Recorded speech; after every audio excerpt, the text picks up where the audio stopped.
Welcome to another episode of the Startup Junkies podcast. My name is Caleb Talley, our host today. I'm the Director of Marketing for Startup Junkie.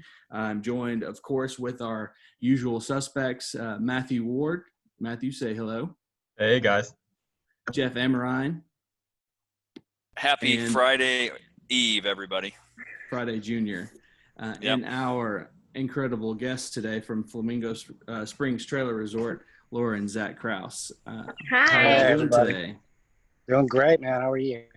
Doing well. So kick us off by telling us exactly what Flamingo Springs is for those of our listeners who are completely unfamiliar. Flamingo Springs is a vintage travel trailer resort. We have 6 vintage travel trailers from the 50s through the 70s. For example, Shasta, Airstream, Avion, and they've all been remodeled and eclectically themed, and they're permanently parked around a swimming pool with access to a game room, and guests can rent them out by the night here in Northwest Arkansas. And so, where did the idea for this awesome, very unique sort of venue in the middle of Northwest Arkansas, rural Northwest Arkansas, where did the idea for this come from? Well, I mean, there's sort of a vintage travel trailer revolution happening right now. So we were a little inspired by that. I mean, we like old things and we love those and the character that they possess. So we just, and our style is, I guess, a little bit eclectic. Mm-hmm. So if we were going to do something like that, it was going to have to be just a little wacky, sort of the idea behind it to create a little bit of an adult fun house where it doesn't take itself too seriously, and adults can feel nostalgic and feel free to relax and blow off a little steam. It all started with the idea of a bed and breakfast, and then it kind of evolved into something a little more unique. Just a little unique bit and infinitely complicated. A little bit Route 66, a little bit Palm Springs type of feel to it.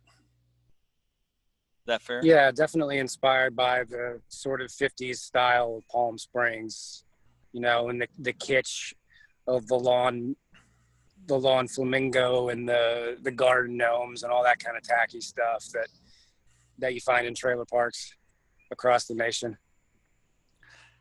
So tell us a bit, what are your themes? You have several trailers and they each have an individual theme. Tell our listeners kind of what they can expect with each one.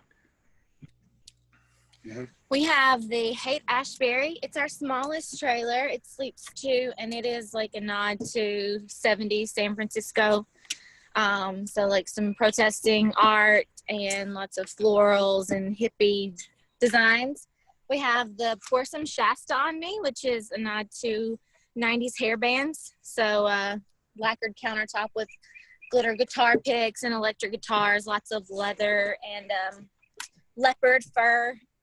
We have the one with the trailer, which is the most popular, and that is our Friends theme one.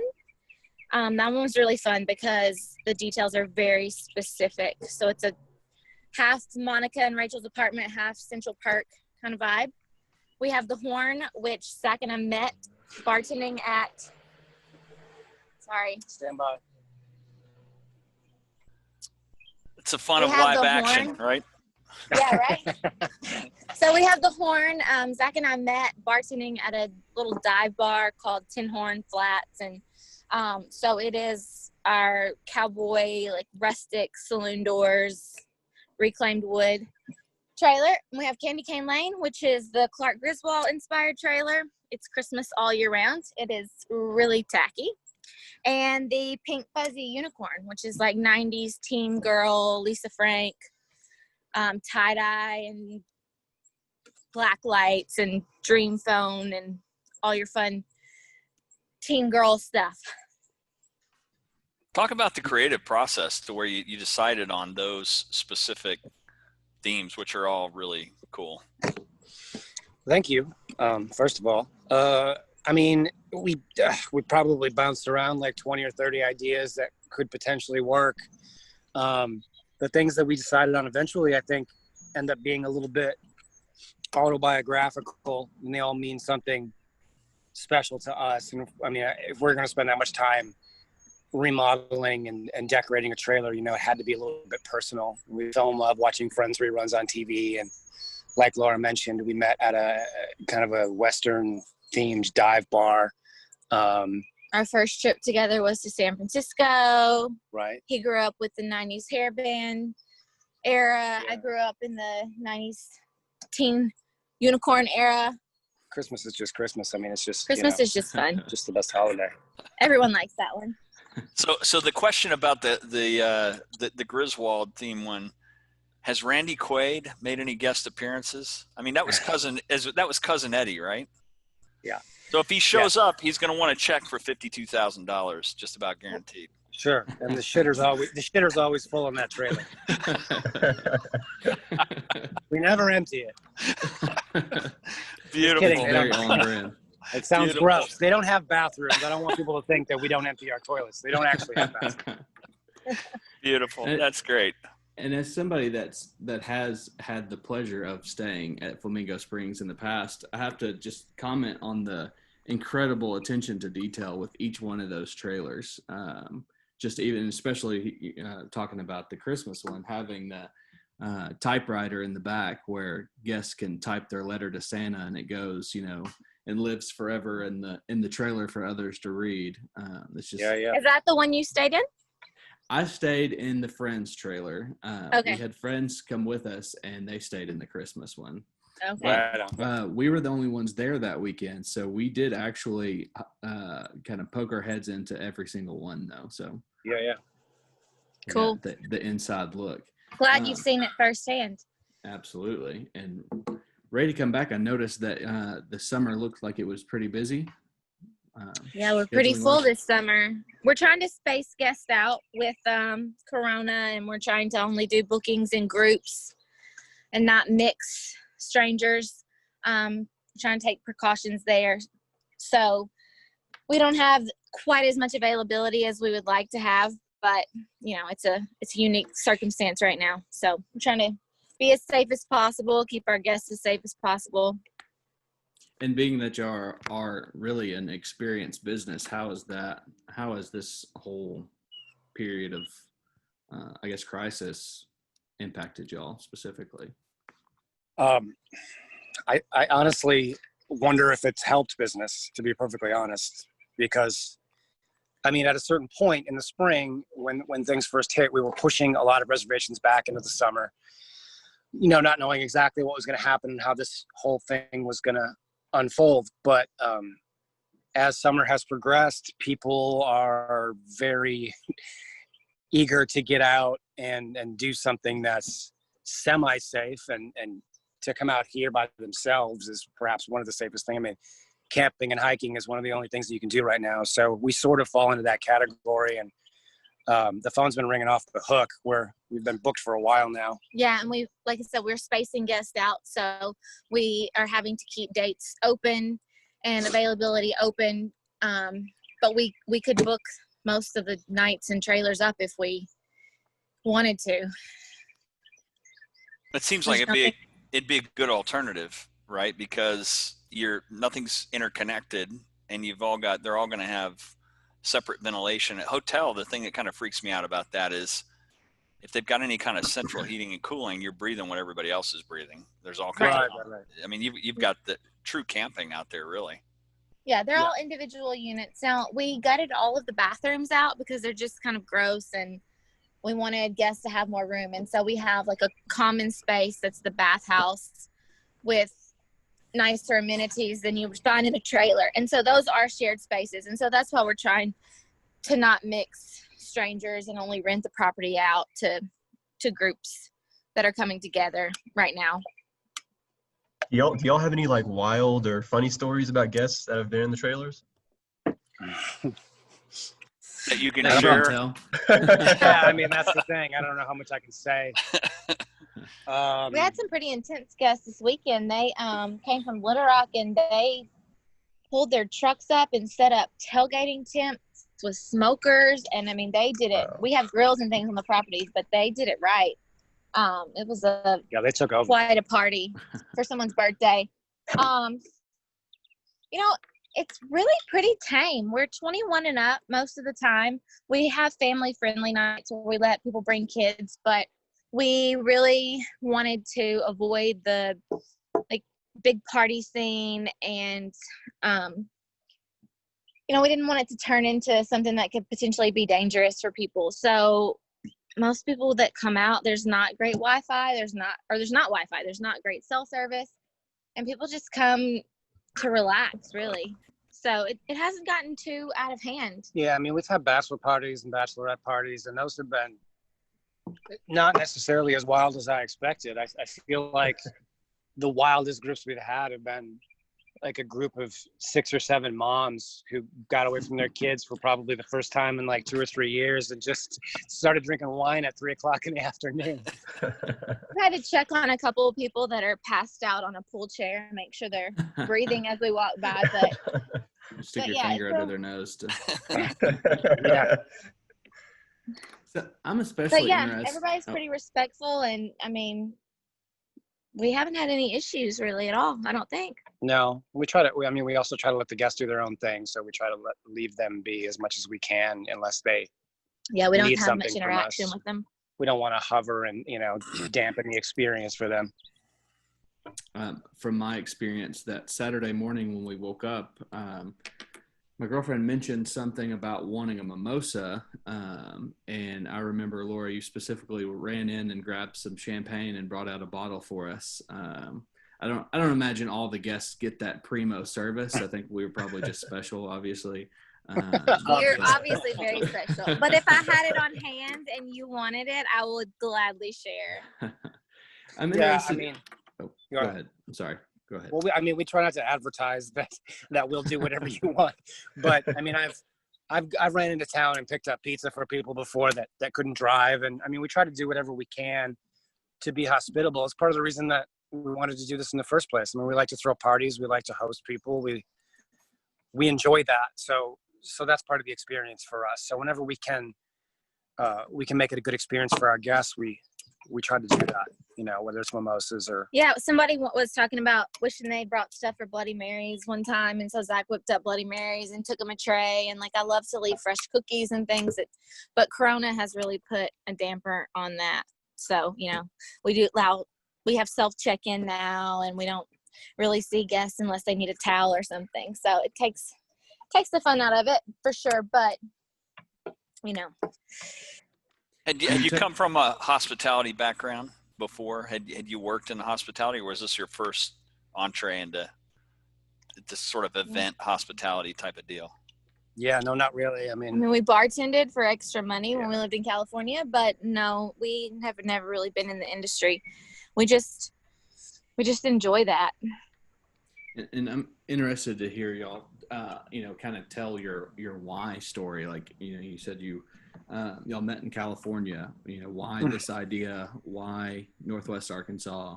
How did it all really come together?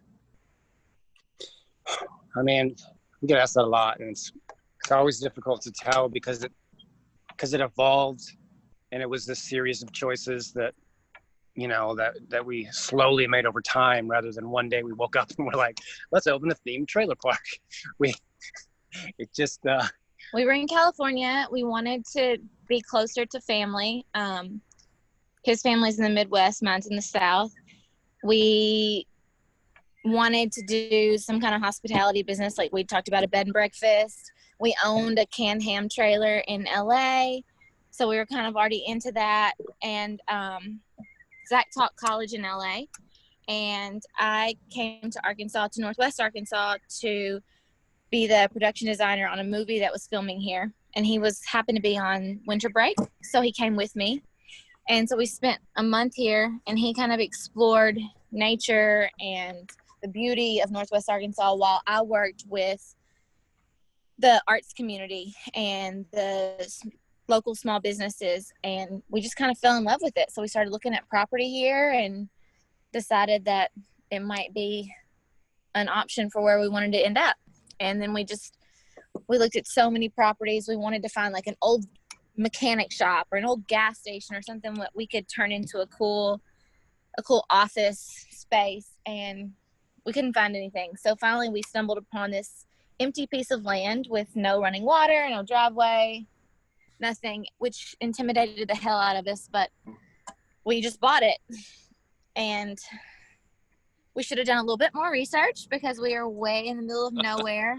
But we didn't realize like all the red tape that would come with this project. So it turned into like a two-year building process before we opened. Yeah, and then we got pregnant with our son in the middle of that, which was unplanned but exciting. So yeah, we've been open 2 years this summer. So I guess we started this whole thing, 4 years ago. Yeah, or so. Yeah, something like that. Maybe five when we got when we were on our honeymoon in Thailand, we had sort of decided to do this, and then immediately upon getting back to the States, started buying trailers, started looking on Craigslist and traveling to nearby states and picking these things up for as cheap as we could. And then I started gutting them and redoing them and discussing themes. I mean, that was the most exciting part of this process, the most creatively fulfilling part when we were deciding the themes and we were shopping for the different components, the details that you mentioned, Caleb, and trying to figure out how we were going to make all these things work. So we were sort of finding trailers while looking for land. So we did the fun part first, and then we bought this land, and then we had to figure out how to get water to it, and a driveway, and electricity, and grading, and all this stuff that I never thought I'd have to deal with. Septic systems. But we were already in too far over our heads with all these trailers. So it's a good thing we started where we did, or it wouldn't have happened. And you're kind of in a suburb of Cane Hill and Lincoln out there, right? Aren't you out that way? Prairie Grove? Yeah. Mm-hmm. That is correct. We're close to Cane Hill and Lincoln. We're 12 minutes from downtown Prairie Grove, and we're 30 minutes from the University of Arkansas. Which is really cool country out there. But for those of our listeners that don't understand what I mean when I say a suburb, there might be 15 people in Cane Hill on a busy day. Mm-hmm. So right. you're really out in very rural Washington County, which is a beautiful place to be. But still only half an hour from Fayetteville, which is kind of cool.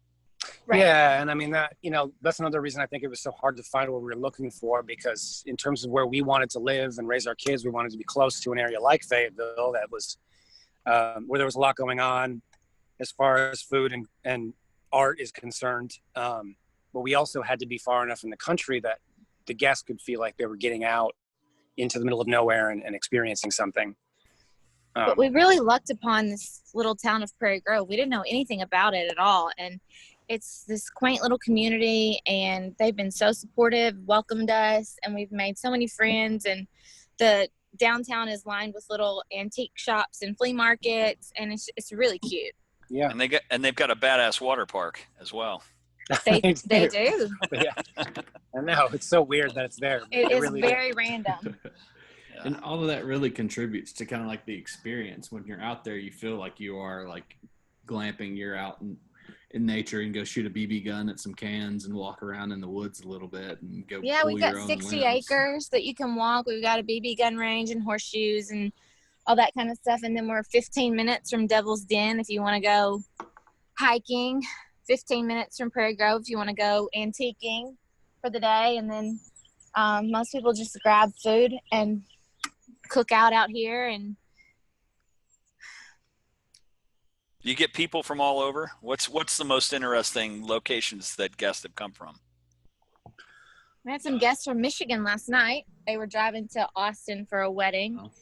We had some people from Phoenix a couple weeks ago. Lately, we've been getting more and more via Airbnb, people that are passing through on their way to somewhere else. Mm-hmm.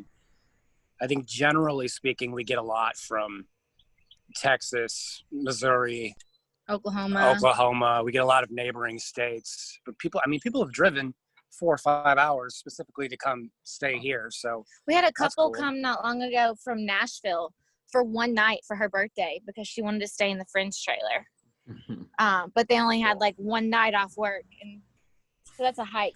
But when we have the whole park rented out, they're usually Arkansans. It's usually like Conway or Little Rock, Hot Springs. People find it and rent it out for, 6 couples to come celebrate a birthday. Usually, Have when y'all it's considered good. expanding? Yeah, we were initially permitted for 8 trailers, and we have 6 right now. So we have the ability to expand. We've been tired, so it's not something that we've seriously discussed. But yeah, we do have that capability, and we've got plans for the future for a couple of trailers that we really want to do, and we've got an event space that when we are financially viable, we would love to build some sort of a barn or some kind of event space. We haven't decided exactly what it is yet. But yeah, there's definitely things in the works that over time, hopefully we can chip away at. You kind of alluded to it earlier, just some of the challenges that y'all have faced in really getting to where y'all are now. And y'all have shown some obvious resiliency in overcoming all that. Can you talk just a little bit about some of the challenges you faced and how you've gotten on the other side of them? Tread lightly. Yeah, I have to be careful. We want to put in an event space, so we have to work with these people again. Please edit that out. So I will say this very diplomatically. We didn't really, I guess because we're out in the middle of nowhere, as you know, Caleb, we didn't really think too much about having to go through a permitting process. A lot of people suggested that, oh, you're out in the middle of nowhere, you should be able to do whatever you want out there, which naively we thought was going to be the case. When they found out what we were doing, they were like, no, you need permits for all that, and you need to rezone, and we're going to have the fire marshal come out there and the health department, and then all these people, we had to schedule the state electrical inspector. So that was obviously a pretty big challenge to deal with all that and to try to meet those requirements, especially after we had already begun without having those things in mind. We had to backtrack just a tiny bit just a tiny bit to make some adjustments to appease everyone. But yeah, that was, I guess, overcome. I don't know necessarily how we overcame it. I think there were moments where Laura wanted to give up because it was so difficult and we were spending so much money and it was all so frustrating, the entire process.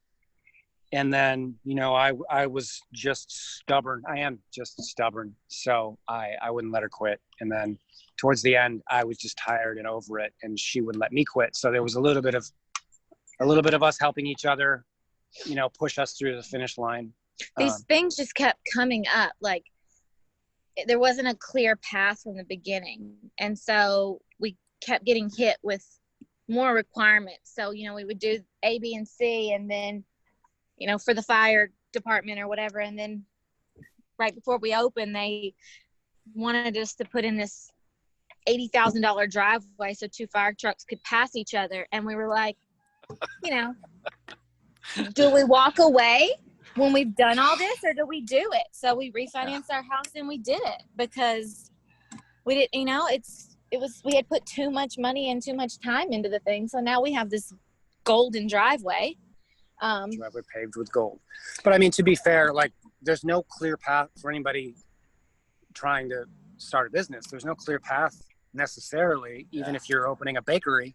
Yep. There's no playbook, and they from the beginning didn't know how to classify us, which is fair because we didn't necessarily know how to classify ourselves, although we had many conversations about that.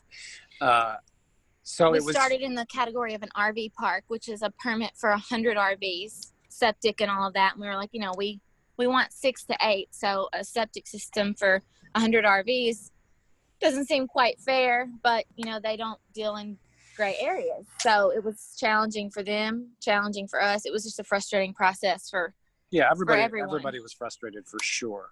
Yeah, well, regulators never let common sense or good judgment get in the way of regulations. That's so true. That's something that we didn't know ahead of time. And they don't bother talking to each other. And it's like, it's just mind numbing. I mean, somewhere written in the fine print in every regulator's book is the clause about business prevention. That is their unstated mission. How can we prevent as many businesses as possible from actually doing something worthwhile?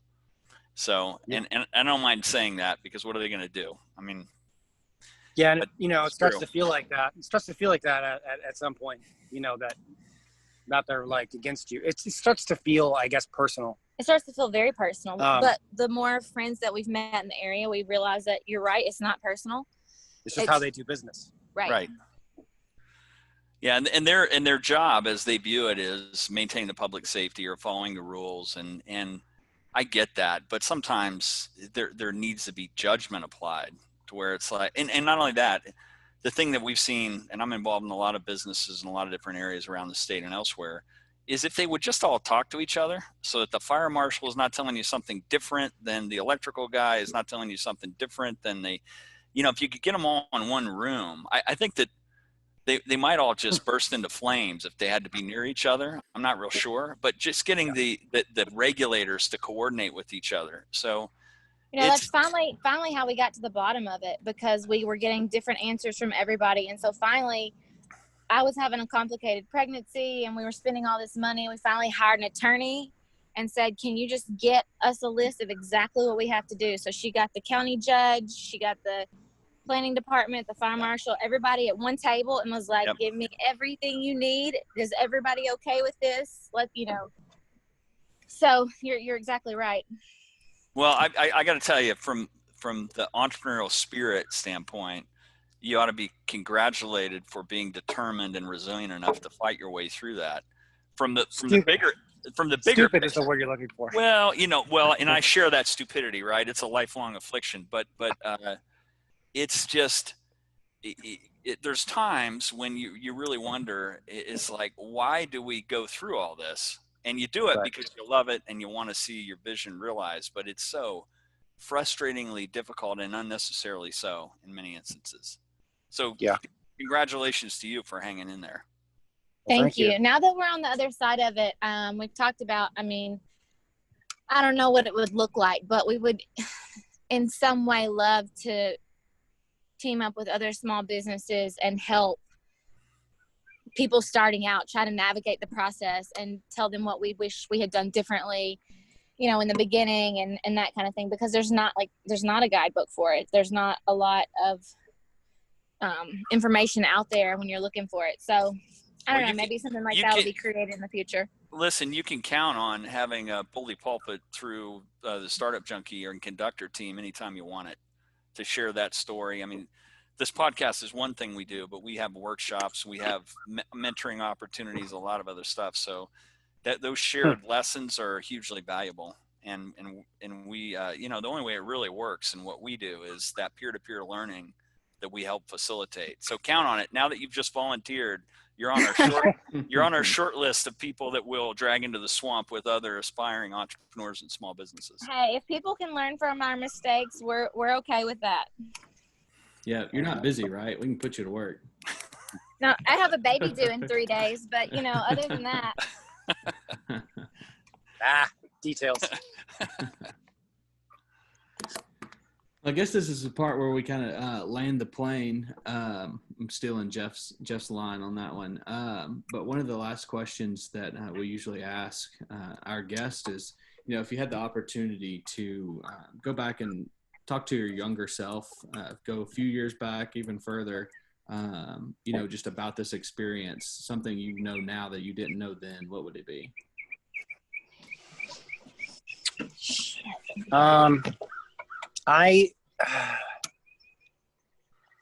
I don't think that I should know, as my younger self, what the process was like. To be perfectly honest, I don't know that we would have ever made it to the finish line. I could go back and tell myself, hang in there. It will all work out, and it will be worth it when you bring joy and nostalgia to all these groups of people coming in, and you know, the letters we get and the posts we see on social media from people that have visited here, just the sheer joy. It has obviously been worth it, but you know, I think it was a good thing that we were so naive. You know, I think he's right. I think the more information that we had, the less likely we would have been to do this, because there was a lot of stupidity involved in the decision-making process. You know, I have to say that And to that point real quick, this is probably, we've had more than 200 podcasts, and you're the first people that I think have candidly, honestly said there's a joyful aspect of ignorance of the process, because you don't realize that what you're getting ready to do is impossible, and you just keep going based on that. That's a great, and I didn't mean to cut you off, but that's a great insight, actually. well, thank you. Yeah, I think it's the only way to approach it, because I don't know that, I really don't think that had I known how much work it was going to be, that you know, I probably would just got a desk job. Like add tens of years onto my life, just, you know, just working in an office. But I would hate to miss out on you know, on what we have actually accomplished together. That's great. Yeah. So for those who are listening and want to book their stay or learn more about Flamingo Springs or learn more about y'all, you know, I will say I will go and book our Startup Junkie team retreat ASAP if there's availabilities. But where can they find out more? Where can they find out more information about you guys? FlamingoSpringsTrailerResort.com. And we're on Facebook and Instagram too. At Flamingo Springs. Awesome. Yeah. Hey, thanks for coming on. Thanks for having us. Thank you, guys. Really great, and good luck. Best of luck with everything, and try to sit on an ice cube or something out there today. I know it's hot. It's just pouring sweat down my throat. Yeah. Take it it was easy. Nice to meet you. Yeah. You all as well. Okay. Take care. Let us know if we can ever put you up for a weekend. Count on it. All right. We'll see you. Bye, guys. Bye, guys. Thank you.